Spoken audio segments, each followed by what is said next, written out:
Welcome. In this episode, we're going to define what grief is and share with you 3 specific tips on how you can change the view of grief in our society from negative to positive. Hello, we are Tony And Jeff. Braybeck, founders of Our Little Sparrows Pregnancy and Infant Loss Support. If you would like to know more about us and our organization, please click the link in the description below. And don't forget to subscribe and ring that bell so you can receive alerts when we release new content every week. Welcome. Do you sense that there are certain rules you are supposed to follow when grieving? And if you step outside those particular rules, others start to think that there's something wrong with you. There are many opinions and interpretations as to what grief is and when it should be expressed, how it should be expressed, and for how long.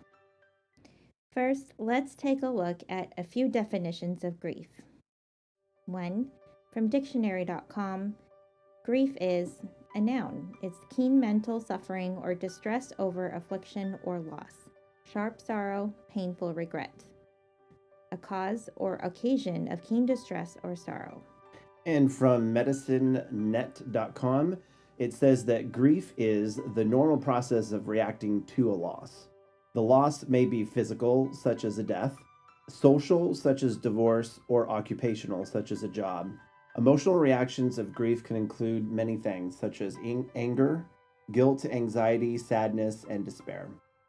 Physical reactions of grief can include sleeping problems, changes in appetite, physical problems, or illness, which a lot of us have probably experienced these. Third, from the mayoclinic.org. Grief is a strong, sometimes overwhelming emotion for people, regardless of whether their sadness stems from the loss of a loved one or from a terminal diagnosis they or someone they love have received. Grief is the natural reaction to loss. Grief is both a universal and a personal experience. Individual experiences of grief may vary and are influenced by the nature of the loss. Some examples of loss include the death of a loved one, the ending of an important relationship, job loss, loss through theft, or the loss of independence through disability. Now, griefrecoverymethod.com has its own definitions of grief based on their method. Mm-hmm. So they state grief is the normal and natural emotional reaction to loss or change of any kind. And they also state that grief is the conflicting feelings that are caused by the end of or change in a familiar pattern behavior, which I feel like griefrecoverymethod.com gives an all-encompassing definition in that regard. Grief takes on many faces. Right. Yeah. So from these definitions, we can see how the majority of them state that grief is normal and natural, which is what we're trying to hit home in this grief series. Specifically, it's the reaction to a loss, any loss. And that's something we're going to unpack as we move forward. So our society specifically treats grief like it's a disease sometimes. Not all times. We never want to state an all-encompassing, it is this way definitively. But on the whole, we really feel like there's a negative reaction to grief, not a positive one. So that's what we're addressing in this series. Specifically, we feel like that our society doesn't really leave a lot of room to allow proper, healthy space and those resources that are necessary when you're experiencing seasons of grief. And what we mean by seasons, we might as well go ahead and define that now, is we mean it comes and goes, ebbs and flows. And I'm sure we already knew that, from our own personal experience, that sometimes we have good days and then we have many bad days, or the opposite, right? So we do realize that grief comes and goes. And we'll get more into detail about that too. But in addition to that, we really feel like outside of the seasons, we really question ourselves, okay, when we are in that season of grief, what can we do? Like, where do we go? Who do we talk to? In this case, we really feel like this is just the beginning of evaluating our own perspectives and changing the conversation on grief and loss for everyone. So this is not just specific to our community of pregnancy and infant loss.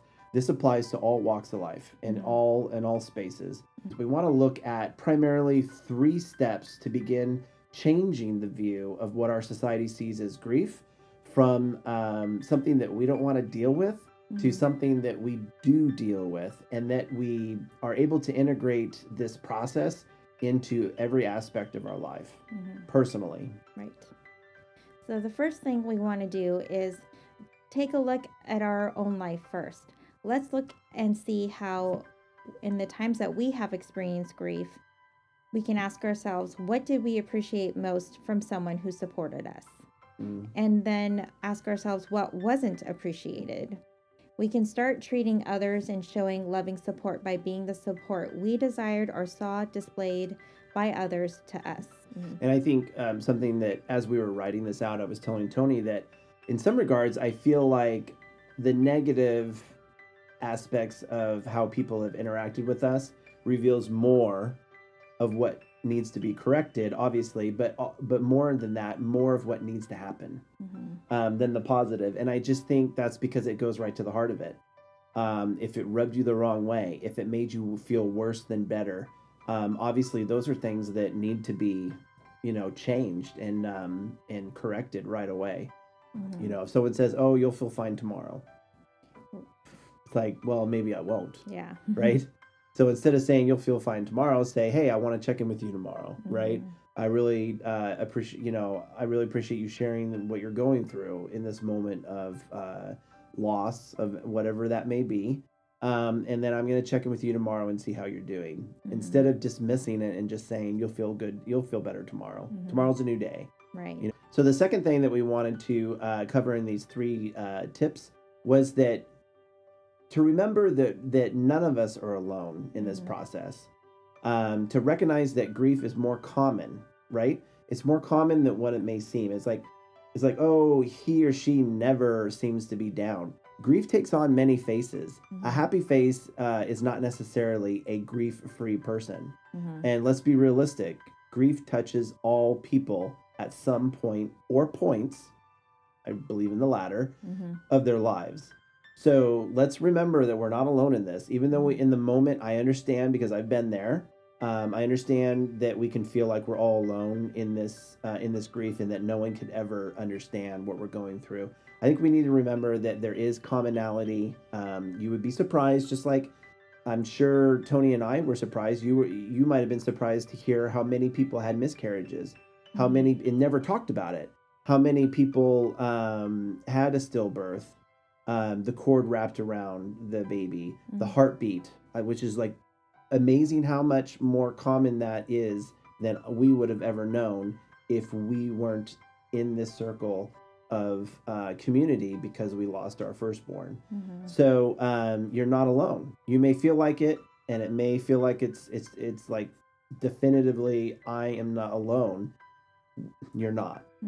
So the chances are that there is someone around you, friends, family, neighbors, in any one of your many circles that you're involved in, that have also experienced grief. Similar grief, the same grief. Obviously, it's not the same journey. We get that. But what we want to hit home here is that we need to be open to sharing our struggle with grief. In the sharing is when we find those connections. And we'll get into that. Right. So, and to add to this point, we encourage you to seek a supportive community in your local town or city.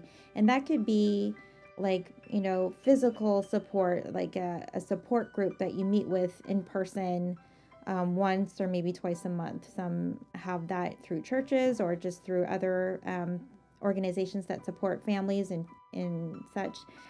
There is also a lot of online support available now. And there's, although that's not a direct, face-to-face, but there is support that you can find through other people all over the country, even all around the world, who may have that will have a similar experience to what you're going through. Right. And there's just a lot of sharing and just, connecting with other people who are walking a similar road.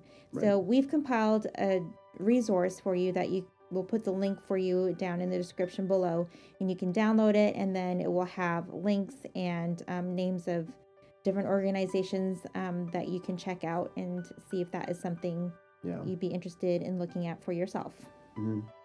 Mainly that'll be online resources, right? Mainly online, yes. Yeah. The third point is there is more than one way to grieve. Grief is unique and individual. Everyone deals with it differently, and that's okay. There is no one size fits all for how to cope with loss. Each person needs their own time and their own space. Yep, totally agree. So as we learned from the definitions above, grief is normal and it's natural. It's the reaction to loss, and that's what we're trying to hit home today.